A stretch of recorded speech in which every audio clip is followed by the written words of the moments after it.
지난주가 성령 강림절이었고, 이제 성령 강림 후 일주일인, 주일 예배고, 또, 더구나 오늘은 삼위일체 주일이라고 합니다.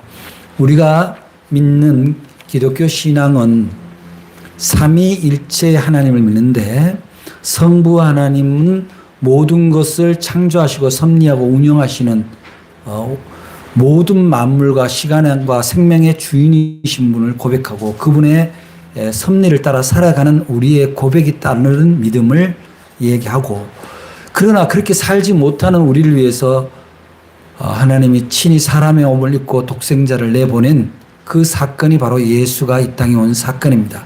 즉 참 사람, 참 하나님의 존재로서 오신 그 예수, 그러니까 인간과 하나님의 관계를 멀리 떨어져 있는 관계가 아니라 바로 함께하는 관계로, 그야말로 사랑의 중재자로 오신 분, 그분을 믿는, 그분을 통해서 우리의 구원이 이루어진다는 것을 믿는 그 성자 예수님을 당연히 우리가 믿습니다. 그런데 그렇다면 그 하나님, 성부 성자 하나님을 믿고 살아가는 삶을 우리가 어디서 느끼고 무엇으로 증명할 거냐, 더 그것을 할 수 있는 힘은 어디에서 비롯되느냐 라고 할 때, 예수님이 부활하시고 승천하실 때 우리에게 보내주시겠다는 그 보혜사 성령, 그 성령님을 모시고 그분의 뜻을 따라 그분이 원하는 모양의 열매를, 삶의 열매를 맺는 것이 바로 삼위일체 하나님을 믿는 자의 일종의 완성된 모습, 완성되어 가는, 이걸 우리는 그리스도인의 완전에 이른다, 그런 모습이라고 할 수 있는데, 그것은 바로 성령님과 동행하고 성령님과 함께 사는 삶을 통해서만 가능하다는 거예요. 그런데 그럼 성령님과 함께 산다는 삶을 우리가 어떻게 이해하고 발견하겠느냐? 무엇으로 우리 스스로가 그걸 인식하고 거기에 따라가겠는가? 이거는 굉장히 중요한 부분입니다. 그래서 사도 바울은 예수 그리스도께서 남은 진리의 말씀을 체계화 정리하면서 예수님이 보내시겠다고 한 성령님을 맞이하는, 성령님을 모시는 사람들에게서 나타나는 열매 9가지를 오늘 우리에게 이야기하고 있습니다. 이거 굉장히 중요한데요. 그러니까 예수 믿고 구원받고 사람이 자신이 구원받았다라는 사람의 모습은 바로 이 9가지 열매가 나타날 때 그 사람이 예수 믿고 구원받았구나 라고 인정되는 거다, 그런 얘기죠. 그건 하나님 보시기에도 그렇고 사람 보기에도 그렇습니다. 그래서 바울은 오늘 이 갈라디아 교회에 보내는 편지에서 이 성령의 열매 9가지 설명하는 것은, 너희들이 예수 믿고 살아간다고 할 때 너희들이 진짜 예수 믿고 구원받았냐라는 증명은, 너희들이 발견할 수 있는 방법은 이거다. 그 9가지를 우리에게 설명해 주는데, 이제 이번 주부터 시작해서 제가 9주 동안 이 9가지 열매로서 우리가 그리스도인이라는 것, 그리스도인은 교회에 출석하는 사람을 명명하는 게 아닙니다.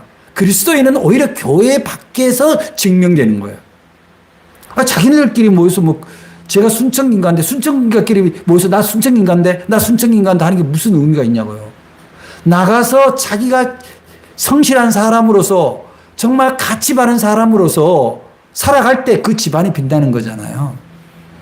그러나 교회는 그렇습니다. 성령의 사람이 되기 위해서는 그 에너지는 예배로부터 출발하기 때문에 우리는 예배 공동체, 훈련 공동체로서 우리는 이 모임을 소리할 수는 없다는 거죠. 그런데 이 성령의 열매에서 오늘 말씀에 보니까 첫 번째가 성령의 열매, 22절에 보니까 성령의 열매는 사랑과 희락과 화평과 이렇게 나와 쭉 이어지는데, 첫 번째 등장하는 것이 사랑입니다. 그러니까 이 성령의 열매, 성령의 사람을 가장 먼저 드러내는 모습은, 그 끌고 가는 힘은 사랑이라는 거예요. 사랑. 하나님은 당신이 인간들에게서 대접받고자 해서 굳이 예수를 보낸 게 아니에요. 하나님이 베풀어 주신 사랑을 따라 그대로 사랑하며 살아가는 세상을 예수께서 오셔서 보여주고 가르쳐 주신 사건이 예수가 오신 사건입니다. 그런데 인간들은 그렇게 살아가기가 힘드니까 결국 어떻게 하는 거예요? 하나님의 영을 그리스도 예수를 믿는 자에게, 찾는 자에게 보내주시겠다라고 약속을 하셨고, 인류가 예수 이후에 그 성령의 역사가 이어져서 오늘의 교회가 이어지고 인류 문명이 여기까지 이르렀다고 저는 그렇게 믿습니다. 그런데 이제 우리가 주의해야 되는 거는 성령의 사람이 된다는 거는 말하자면은 마치 우리가 어떤 사람은 사랑의 사람이 되고 어떤 사람은 희락의 사람이 되고 어떤 사람은 화평의 사람이 되고 어떤 사람은 인내의 사람이 되는 그 형태가 다르게 나타나는 것이 아니라 그것은 마치 한 나무에서 줄기가 여러 개로 뻗어 있는 것과 같은 모양이에요. 여기는 튤립이고 여기는 국화가 피는 것이 아니라 한 나무에 마땅히 맺어야 될 그리스도 믿는 하나님 사람 꽃이 피는데 다만 그것이 다른 사람한테 어떤 사람에게는 약초로 나타나고 어떤 사람은 향기로 나타나고 어떤 사람은 말하자면 씨앗으로 나타나고 어떤 사람은 빛으로 나타나고 빛깔로 나타나고 그런 것처럼 그러한 다양한 모습으로 사람들에게 선한 사랑과 영향을 끼치는 것이 바로 이 성령의 9가지 열매라고 할 수 있습니다. 그러니까 우리가 그 힘의 출발은 사랑이라는 거예요. 그리고 그 열매에 가장 도드라지게 나타나는 것도 사랑이라는 거예요. 뭐 예수 믿는 사람이나 안 믿는 사람이나 똑같이 인정하는 것은 기독교는 사랑의 종교라는 거예요. 우리가 잘 안 들어도 요한복음 13장 16절 뭐라 그래요? 하나님은 세상을 이처럼 사랑하사. 하나님은 당신을 사랑해서 예수를 보낸 게 아니라 사람들이 당신한테 절하는 것을 원해서 보낸 게 아니에요. 사랑하기 위해서예요. 왜냐하면 하나님은 사랑으로 세상을 만드셨고 그 세상 사랑으로 만든 세상에 그 사랑을 누리며 살아가라고 당신 닮은 사람을 창조하시고 그곳에서 누리면서 나누면서 살아가라고 한 것이 바로 하나님의 뜻이거든요. 그 뜻을 따라서 사는 게 기독교의 핵심입니다. 예수님은 새 계명을 주시면서 뭐라 그래요? 새 계명을 너희에게 주노니 너희는 서로 사랑하라. 내가 너희를 사랑한 것 같이 너희도 서로 사랑해라. 요한복음 14장 33절 34절 말씀이죠. 그래서 그 말씀을 따라 사도 요한은 요한일서 4장 8절에서 결론은 뭡니까? 하나님은 사랑이시다. God is love. 그러니까 하나님은 사랑이라는 얘기는 사랑이 하나님이 될 수는 없지만 거의 하나님과 사랑을 동격화시키고 있는 거예요. 그만큼 사랑은 위대하고 힘이 있고 하나님이 원하는 거다라는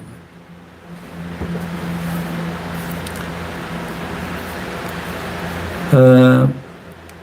그래서 성경에 이제 인간들의 죄악사와 그 상처와 그 탐욕들을 쭉 기록을 하면서 결론은 뭐냐면 그 율법과 선지자들이 하는 얘기의 결론은 결국은 뭡니까? 사랑인 거예요. 하나님의 사랑, 하나님이 너희를 사랑한 것 같이 너희도 서로 사랑해라. 그 사랑을 얘기하는 거예요.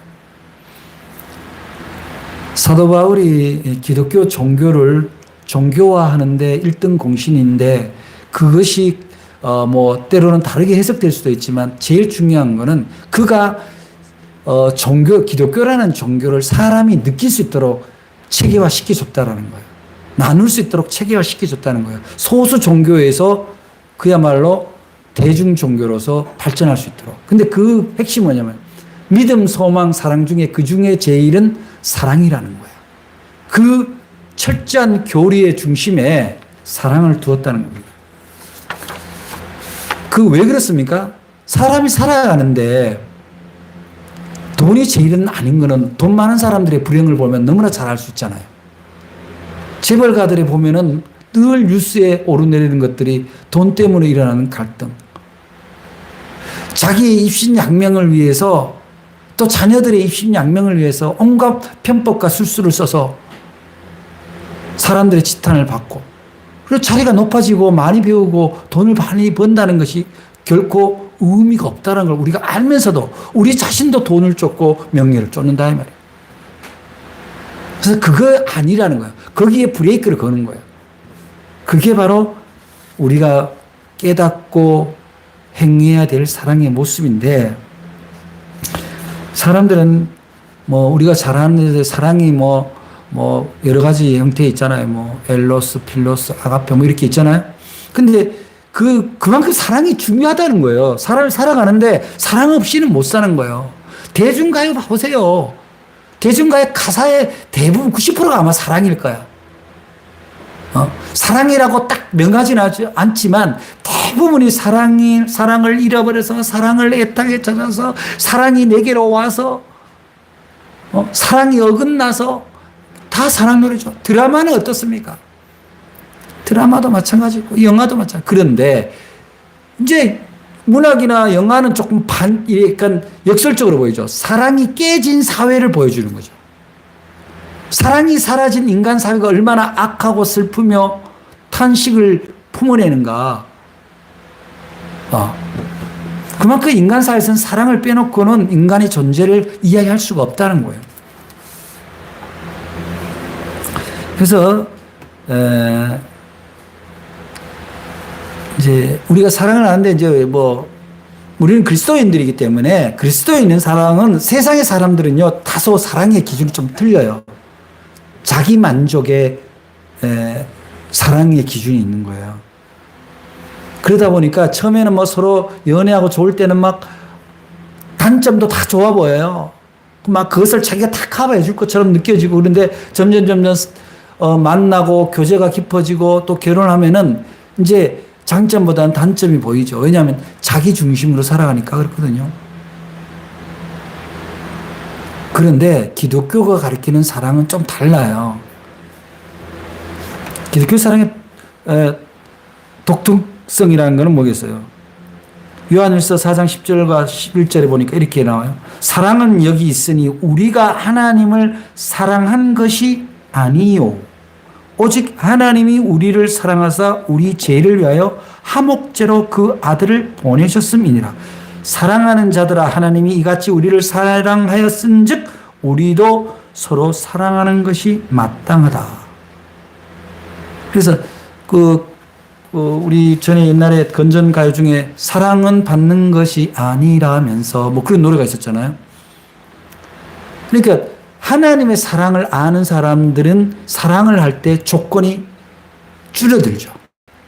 네가 이것을 해주면 나도 사랑하겠어가 아니라 그냥 사랑하는 거죠. 자, 하나님의 사랑을 경험했다라는 건 뭡니까? 내가 한없이 부족하고 어리석고 탐욕스러운 죄인인데도 불구하고 나를 예수 그리스도를 통해서 하나님의 자녀 삼아 주시고 지금도 그분의 그 영을 넣어서 내가 사람들에게서 덜 실수하고 덜 욕심부리며 사랑스러운 존재로 살아가도록 도우시는 그 하나님의 사랑을 생각하면은 내가 한 것이 아무것도 없는데 내가 뭐라고 나를 위하여 그렇게까지 하셔야 되는가, 그런 생각을 하면 때로 내 주변에 있는 사람이 내 양이 안 차고 내 마음에 안 들고 나를 속상하게 하더라도 사랑을 무너뜨릴 수가 없다라는 거죠.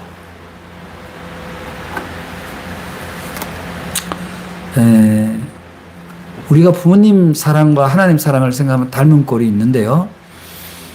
부모로부터 사랑을 못 받은 사랑을 이렇게 정상적인 사랑을 못 받고 왜곡된 사랑의 형태를 받은 사람들은 이상하게 그것이 사라지지 않고 왜곡된 사랑의 형태로 나타납니다.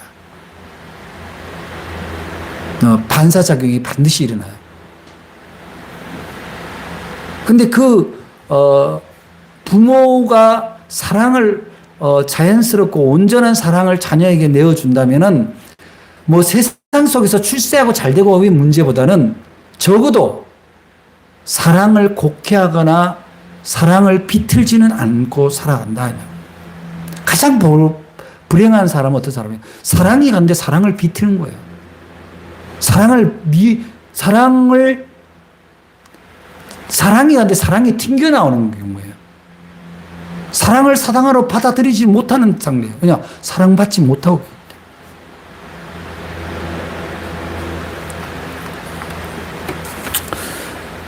그래서 사실은 사랑을 할 줄 아는 사람이 되려면요, 사랑을 받을 줄 아는 사람이 되어야 되는 것 같아요. 근데 뭐 우리가 이미 다 성인이 되었고, 뭐 다 나이 먹어서 늙으신 노부한테 가서 나 이제 사랑해줘요. 뭐 가서 막 칭얼거리고 할 수는 없잖아요. 그럼 그거 더 웃기는 거지. 그럼 우리를 지금도 어린아이처럼 사랑하시고 품어주시고 용서하시고 돌봐주시는 분은 오직 하나님이시오. 여러분, 속상한 일 있죠? 답답한 일 있으면 뭐 엄마 아버지한테 전화해서 얘기할 일이 아니야. 이미 성인이 되면 우리의 응석을 받아주실 분은 오직 하나님 아버지. 우리가 아버지라고 하지만 하나님은 뭐 생물학적 남자는 아니잖아요. 받아주시는 그분이라, 그분한테 매달리고 그분으로부터 사랑을 받아야 된다. 그게 성령의 사람이 되는 단계입니다. 성령을 받는 길은 뭐 어느 날 뭐 산길을 가다 갑자기 뭐가 번개가 와서 막 방을 하고 터지고 그런 얘기 들으면 다 이상해요. 저는 뭐 사실 솔직히 산에 가서 성령 받은 경험은 있어요, 저도. 그건 뭐냐면 내가 하나님을 찾을 때 가능한 거예요. 우리도 어릴 때도요, 어린아이가, 애기가 뭔가 잘못해서 엄마나 아빠한테 혼날 때가 있습니다. 근데 그 아이가 빗대고 막 도로 대들고 그러면은, 대들고 피하고 도망가면은 어떻게 사랑을 줄 수 있는 방법이 없는데, 울면서 잘못했어, 엄마. 나 한 번만 빠져, 용서해줘. 울면서 막 매달리고 막 끌어안고 그러는데 어떻게 해야 하냐고. 그 용서 안 할 방법이 없는 거지. 우리와 하나님의 관계는 그런 거예요. 우리 전도하다 보면 아는 사람들이 뭐, 아유, 술 끊고 갈게요. 담배 끊고 갈게요. 안 바쁘면 갈게요. 제가 좀 나쁜 버릇이 있는데 좀 고치면 갈게요. 천만에서 만만의 콩떡이요. 백날에 바로 고쳐지나? 못 고쳐. 하나님한테 와야 고쳐지는 거예요. 하나님의 사랑을 받아야 사랑의 존재가 되는 거예요. 좀 다른 얘기긴 합니다만, 이 자식도 우리 아들이 자꾸 나갔는데, 가급적이면 믿는 사람은 결혼할 때 믿는 사람하고 하는 게 좋아요. 왜냐하면 그 사랑의, 하나님의 사랑의 절차를 잘 모르면요, 그거를 하는데 시간이 많이 소요가 돼요. 이미 한 사람은 할 수 없고, 자기가 그 역할을 해야 돼요. 그런데 그 사랑을 받은 하나님의 가엾는 사랑, 그 은혜를 아는 사람이 사람을 사랑할 때도 조건 없이 사랑하게 된다는 거예요. 하나님이 독생자 예수 그리스도를 보내면서 내가 독생자 예수 그리스도를 보낼 테니까 너희들은 나한테 뭐 해줘? 없어요. 우리가 뭐 교회 주일 성수, 뭐 11조 이런 거 다 믿음의 고백하고는 좀 거리가 떨어져 있네요. 그런 자기가 자기 믿음을 발견하는 거지. 그 자체로 해서 하나님이 점수를 매기는 건 아니에요. 그렇다고 하지 말라는 건 아니고. 가장 소중한 것을 내어줄 수 있는 용기와 준비가 되어 있냐는 걸로 했을 때 우리의 주일 성수나 예배나 헌금이나 봉사가 있는 거죠. 나의 시간은 다 아까운 거예요. 나의 돈은 아깝지만 내가 하나님을 위해서라면 적어도 이 부분은 내가 떼어넣어야 되겠어. 그래서 11조 하는 거예요. 뭐 11조 안 하니까 하나님 11조 안 해서 지옥에 보낸다는 그런 없지만 11조를 하면은 흔들어 차고 넘치도록 준다라는 말씀은 있잖아요. 그거는 뭐냐면 믿음을 보는 거죠. 그래서 우리는 말하자면 하나님 앞에 이렇게 하나님의 영을, 성령을 받기 위해서는 내가 하나님을 찾는 일이 중요하다. 그래서 하나님을 찾는 것은 마치 어린아이가 내가 힘들고 지칠 때 부모를 찾아서 응석을 부리는 것과 동일한 맥락이에요. 성경적 지식을 많이 깨닫는 것도 중요는 합니다만은 예배당에 와서 또 기도를 할 때 어디서나 정말 어린아이 같은 마음으로 기도해야 돼요. 우리 김낙호 장로님 계십니다만은 가끔씩 저는 큰 교회 초청해서 가거나 다른 집회로 가보면 대표 기도할 때 제발 성경 언급 안 했으면 좋겠어요. 성경을 이렇게 말씀하셨습니다. 성경은 사람이 지은 거잖아요. 성경의 감동을 받은. 그냥 예를 들어서 이렇게 한번 해봅시다. 부모님한테 가서 얘기를 하는데 아버님은 나한테 이렇게 말씀하셨습니다. 아버님이 언젠가 2010년에 저한테 편지를 보내시면서 이러이러한 인생을 살라고 하셨습니다. 그러나 저희는 이렇게 살았습니다. 그런 얘기 할 필요가 없는 거예요. 못한 거 못한 대로 고백만 하면 되고 내가 원하는 거 진솔하게 말씀만 드리면 되는 거지. 그런 게 다 뭐냐면 겉멋이다 이 말이죠. 어린아이 같은 마음으로 진솔한 마음으로 지금 필요한 것 그거 얘기하는 거예요. 그럼 맨날 뭐 돈 달라 그러다 보면 그런 생각 들고 자꾸 나도 염치가 없구나. 어떻게 기도할 때마다 돈 달라 그러냐? 뭐 돈 기도가 줄어들겠죠. 아이고 기도하다 보니까 맨날 내가 뭐 달라는 기도만 했네. 나도 줄 수 있는 사람 되게 해달라고 기도해야 되겠다. 맨날 기도하다 보니까 우리 교회하고 우리 집만 기도했네. 선교지를 위해서 기도해야 되겠다. 나라를 위해서 그러면서 기도의 폭도, 기도의 길이도, 내용도, 품질도 달라지는 거죠. 그러면서 나의 신앙이 하나님 보시기에 성숙한 신앙이 되어가는 거죠. 그런 사람에게 성령님이 역사하신다는 거예요. 근데 그래서 그런 모든 것은 바로 사랑으로부터 출발을 한다는 거예요. 사도 바울은 이런 또 교훈을 우리에게 알려주고 있어요.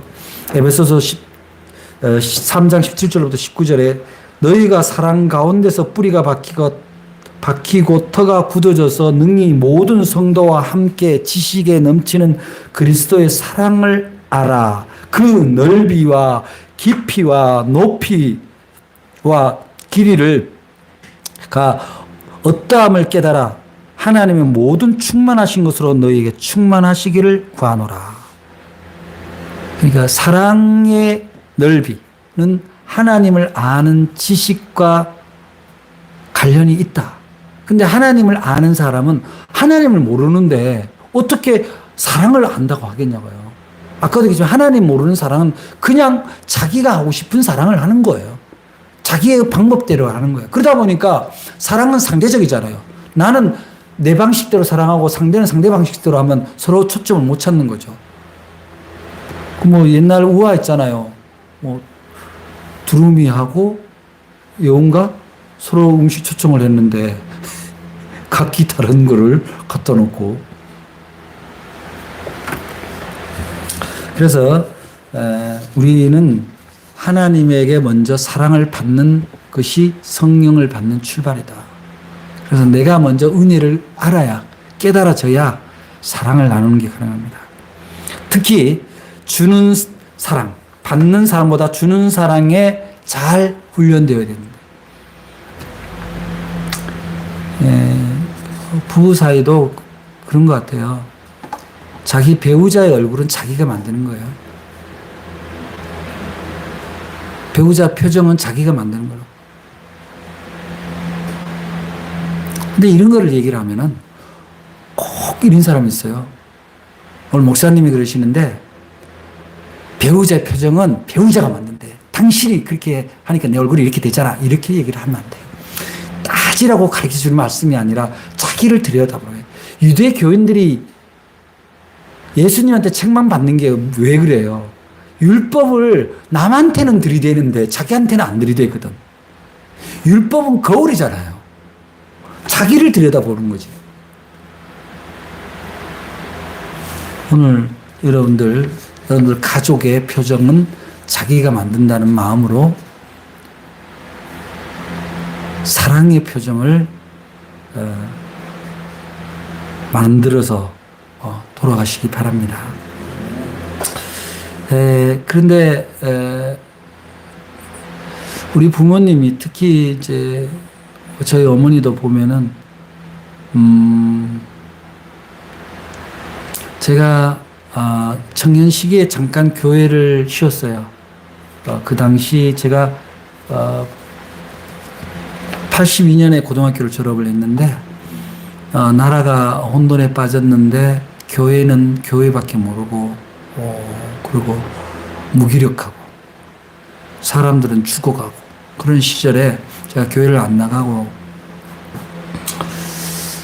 그러다가 이제 어느 이제 회사에 취직을 해서 그 당시에 노동운동을 했는데 하다가 너무 야근하고 12시간 막교대 야근하고 그다음에 또 주간할 때 있고 그런데 너무 무리해서 그때 제가 몸무게가 56kg였는데 키가 174예요. 근데 살이 쭉쭉쭉 빠져서 거의 50kg까지 내려왔는데 그래 이상해서 병원에 갔더니 늑막염의 폐결핵이 온 거예요. 그래서 저희 어머니가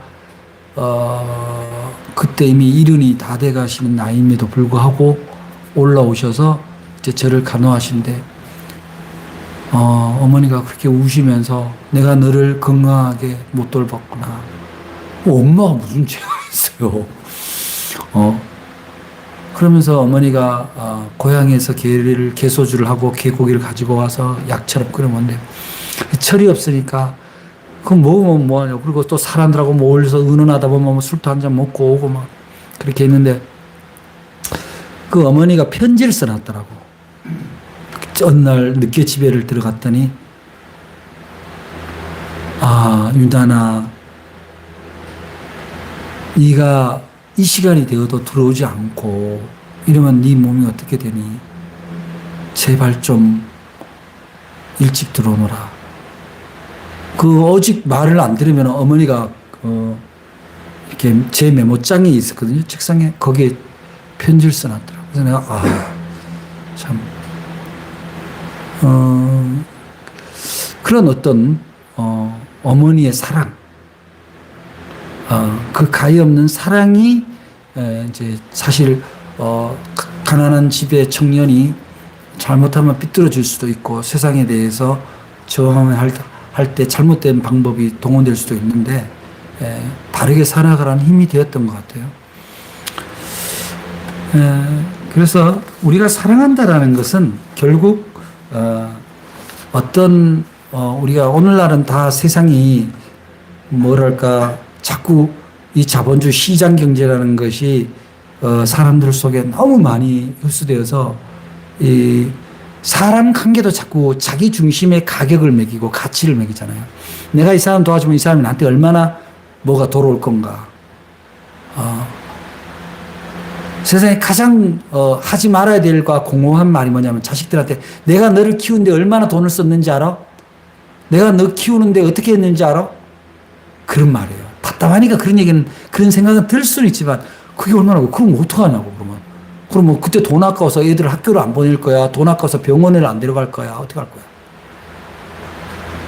뭐 없어서 못 보내면 할 수 없던 거지만 그런 것이 다 공허한 얘기죠, 사실. 마찬가지로 부부 사이나 자녀 사이에도 또 사회에 나와서 어떤 법들이나 공동체 안에서도 마찬가지예요. 내가 뭐 여기 해준 게 얼만데 그렇게 생각하면은 자기 인생이 허무해지는 거예요. 그래서 그리스도인은 뭐냐면 사랑에다가 가격을 매기지 않는 거예요. 사랑에다가 자기 만족을 그냥 그 사랑에 할 수 있는 그 자체, 사랑할 수 있는 그 시간, 사랑할 수 있는 그 대상 자체를 감사해야 되는 거지. 예수님이 만약에 오늘날 우리 사회를 보고 오늘날 한국 기독교인들을 보면은 기가 딱 막힐 거예요. 내가 이러려고 임마 십자가 못 박힌 줄 알아 임마. 아마 그렇게 얘기하시겠죠. 그런데 예수님은 그렇게 하지 않을 거예요. 니들이 나한테로 발길을 돌이키기만 하면 돌아오기만 하면 내가 너희가 그동안 잘못한 거 없다 해주겠다. 우리가 바라는 사랑이 그것이라면 우리가 할 수 있는 사랑도 그쪽으로 가야 되잖아요.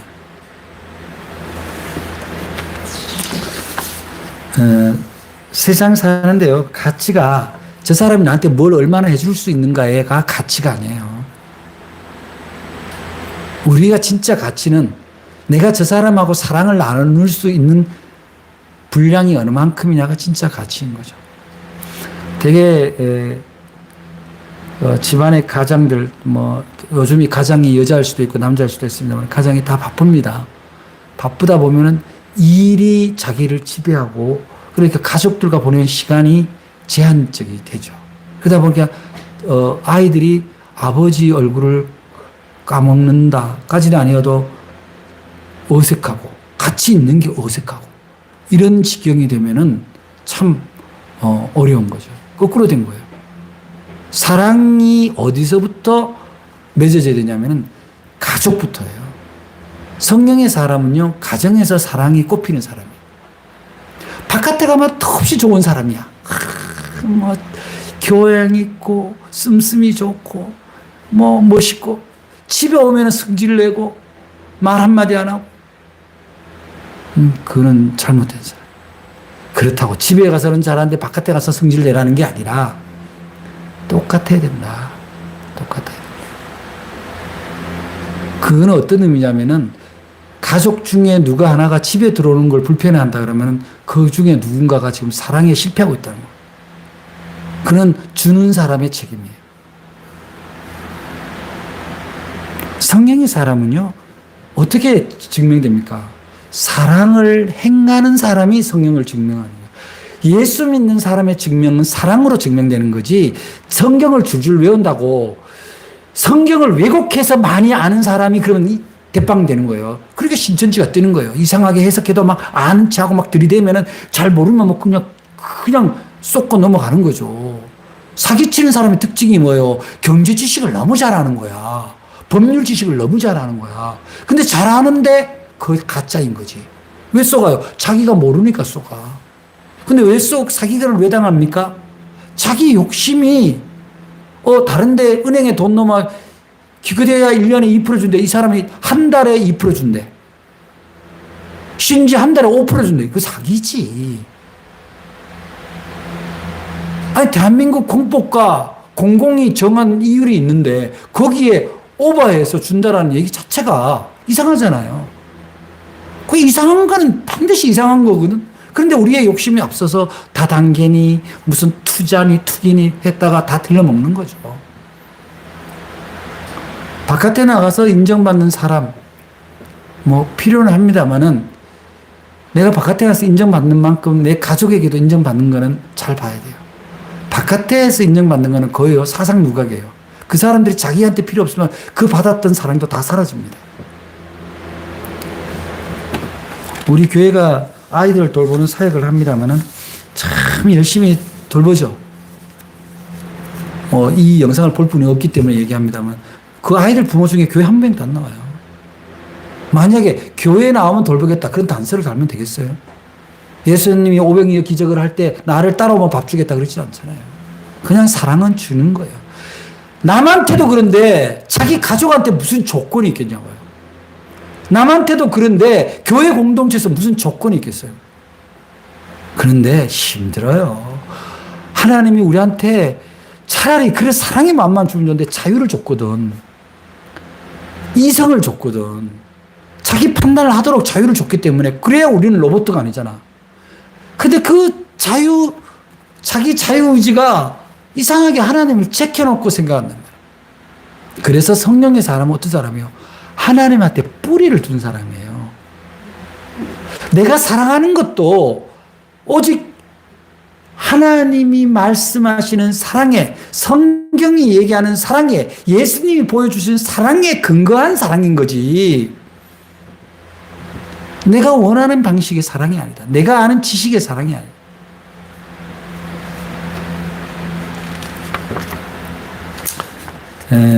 우리가 선교를 할 때나 우리가 할 때 제일 많이 인용하는 것이 누가복음 25장으로부터 시작되는 말하자면 율법사가 예수님한테 선한 이웃이 누구냐 묻는 장면이 나오죠. 그 선한 사마리아 비유. 선한 이웃이 good neighbors. 그게 뭐예요? 종교에 관련된 사람이 아니라는 거예요. 행하는 사람이에요. 자기가 보부상인데 보따리 장사인데 장사하러 가다가 강도만 사람이 그만 죽게 되었으니 그 사람을 아무 조건 없이 여인 속에 데려다 주고 그 사람을 이렇게 돈을 주면서 좀 돌봐주고 와라. 돈이 더 들어가면 내가 돌아오면서 주겠다. 그런데 랍비도 지나가고 율법사도 지나가고 유대인도 지나가고 제사장도 다 지나가고 다 지나가는데 그 선한 사마리아인은 유대교로 보면은 일종의 혼합 종교거든요. 별종이에요. 부정시하는 사람이에요. 예수님이 그게 실제 있었는 얘기냐는 것은 차착으로도 그런 왜 선한 사마리아인 비유를 했냐. 사랑은 행하지 않고 종교적 의식으로 보여지는 게 아니다. 지금 필요할 때 지금 해야 되는 거다. 그래서 문제는 성령의 사람이 된다는 것은 바로 나의 생활 양식, 행동 양식이 드러나야 되는 거예요. 성령 받았어요. 그러니까 뭐 방언하고 자빠진다. 그런 거는 다 이상한 거예요. 성령 받은 사람의 첫 번째 나타나는 증상이 사랑의 증상이에요. 근데 그 사랑의 증상은 바로 예수님이 우리를 사랑한 것처럼, 하나님이 우리를 사랑한 것처럼 주는 것에 익숙한 사람이에요. 그리고 용서하고 끌어안고 이해하고 같이 울어주고 같이 웃어주고 기다려주고 이제 앞으로 8주 동안에 그런 구체적인 사랑의 사람, 성령의 사람을 우리가 알아가겠지만 오늘 우리는 사도 요한이 얘기한 대로 자녀들아 우리가 말과 혀로만 사랑하지 말고 오직 행함과 진실함으로 하자. 우리 기독교가 교회 밖의 사람들 앞에서 가끔씩 손가락질을 받는 이유가 뭡니까? 종교적인 요청은 있지만 사랑의 모습이 결여될 때 사람들은 나도 교회는 안 나가지만 교회에 다니는 사람이 저러면 안 돼 라고 얘기해요. 그래서 오늘 끝으로 이제 사도 요한이 우리에게 주시는 말씀 한 번 더 보고 말씀을 정리하겠습니다. 사도 요한은 사랑의 행동이 성령을 받은 사람의 사랑의 행동이 어떻게 되는지 이렇게 말씀을 통해서 얘기합니다. 우리가 형제를 사랑함으로 사망에서 옮겨 생명으로 들어간 줄 알거니와 사랑치 아니하는 자는 사망에 거하느니라. 그가 우리를 위하여 목숨을 버리셨으니 우리가 이로써 사랑을 알고 우리도 형제들을 위하여 목숨을 버리는 것이 마땅하니라. 누가 이 세상 재물을 가지고 형제의 궁핍함을 보고도 도와줄 마음을 막으면 하나님의 사랑이 어찌 그 속에 거하겠느냐. 여러분들 안에 여러분의 목숨을 내놓을 만한 사랑이 있다면 여러분은 바로 성령의 사람입니다. 기도하겠습니다. 사랑의 하나님 감사합니다. 오늘 성령의 사랑